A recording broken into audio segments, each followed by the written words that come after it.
From the New York Times, it's The Headlines. I'm Tracy Mumford. Today's Thursday, February 6th. Here's what we're covering.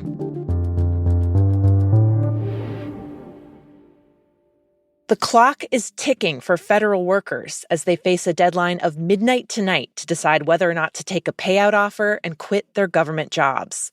Last week, the Trump administration gave roughly 2 million employees a choice: leave their posts and get paid through the end of September, or stay on and face potentially drastic downsizing, as well as demands for loyalty.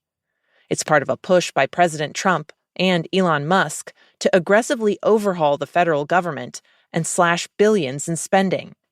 So far, the administration says tens of thousands of workers have agreed to leave their roles, even as unions representing government employees are warning against it. There are concerns that the deal might not be legal and that the administration might not follow through on its promise to keep paying people, since funding for the plan hasn't been approved by Congress. Other federal workers tell The Times they're angry and disgusted at the effort to force them out of their careers. One said, quote, "This is an unreasonable situation with unreasonable people." The mass departures may affect federal agencies ranging from the CIA to the National Weather Service and disrupt a number of programs Americans rely on, from Social Security benefits to food safety inspections.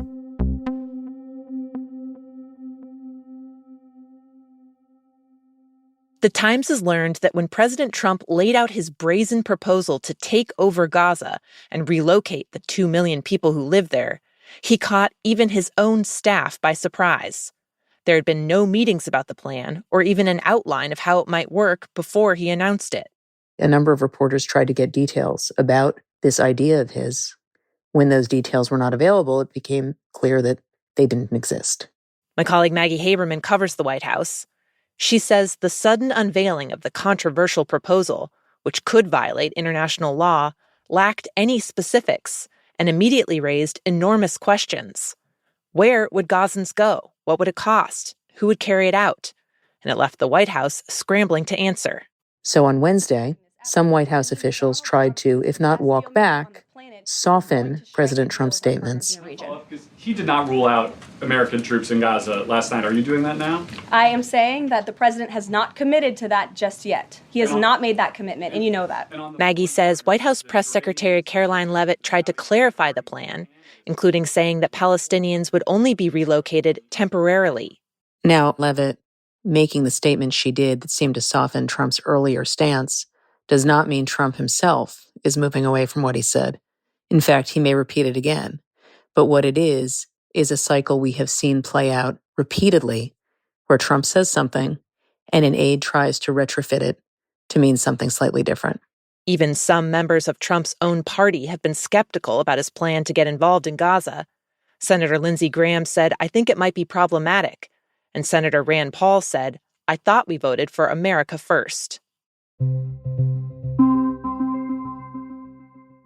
Also on Wednesday.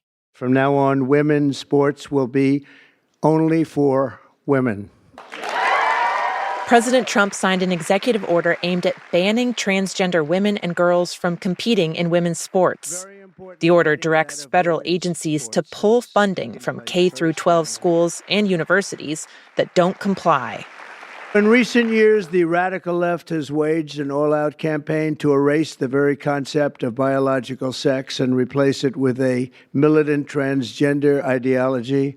You've heard a little bit about this, haven't you, huh? Just a little bit? Does anybody agree with them? No. A poll last month from the New York Times and Ipsos showed there's public support for the move.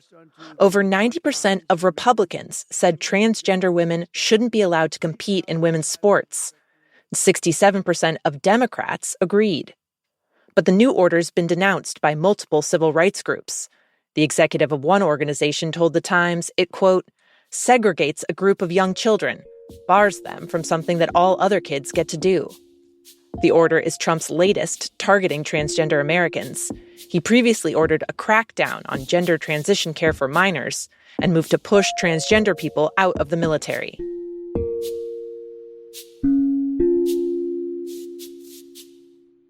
Meanwhile, thousands gathered across the country yesterday to protest President Trump and the sweeping changes he's pushed through so far. Impeach Trump! Impeach Trump! Impeach Trump! It was part of a grassroots effort called 50-51. The goal was 50 protests in 50 states, all on one day. People chanted, waved flags, and spoke out against Trump's attack on the federal government and in support of immigrants and transgender rights. Many in the crowds vowed to keep the pressure on. Every single thing has bothered me to the point where now it's just so out of control. Is that what are you supposed to do? You have to come out and you have to get involved. Overall, the backlash to Trump's second term has been more muted than his first. In 2017, far more people, hundreds of thousands, marched in Washington, D.C. just a day after his inauguration.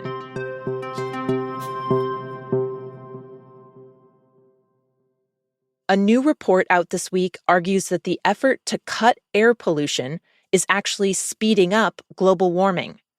The finding might feel counterintuitive, but the theory goes like this. For more than a century, humans have been spewing greenhouse gases into the air, driving dramatic climate change.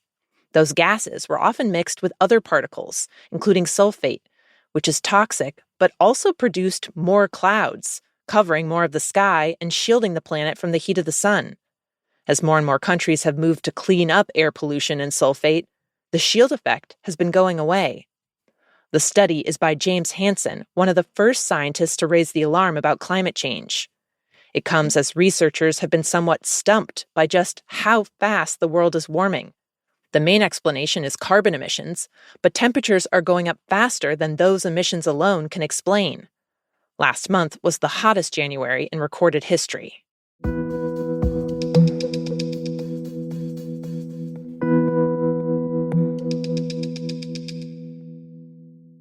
And finally, the Super Bowl is this weekend. Philadelphia Eagles are playing the Kansas City Chiefs. You can imagine the players, the coaches, the officials all gearing up. One person deep in preparations who you might not imagine is the N.F.L's first ever fashion editor. Kyle Smith started the job last fall with the mandate to use fashion and style to reach new audiences for the NFL. It's an acknowledgement that athletes have become major style influencers. Let's go straight into this one because we got a lot of great fits to look at. Commentators now pay attention not just to what they do on the field, but to what they're wearing before and after the games. Did you see the embroidery on that black jacket and then pairing with black leather pants with white lace running up the side? Wow, he looked amazing. NFL players have been decked out in tailored suits, furs, high-end labels, and designer tracksuits. In his new job, Smith works with the players to showcase that personal style. This year, the Super Bowl will even have a brand new red carpet segment before the game. One NFL player credited Smith with building a bridge between the worlds of fashion and football, which had previously seemed miles apart. He told The Times, "It was a problem before if you were into anything but grass, football, and dirt. It's finally normal for football players to like fashion." Those are the headlines. Today on The Daily, a look at how the Democratic Party is struggling to respond to Trump's avalanche of aggressive new policies. That's next in the New York Times audio app, or you can listen wherever you get your podcasts. I'm Tracy Mumford. We'll be back tomorrow.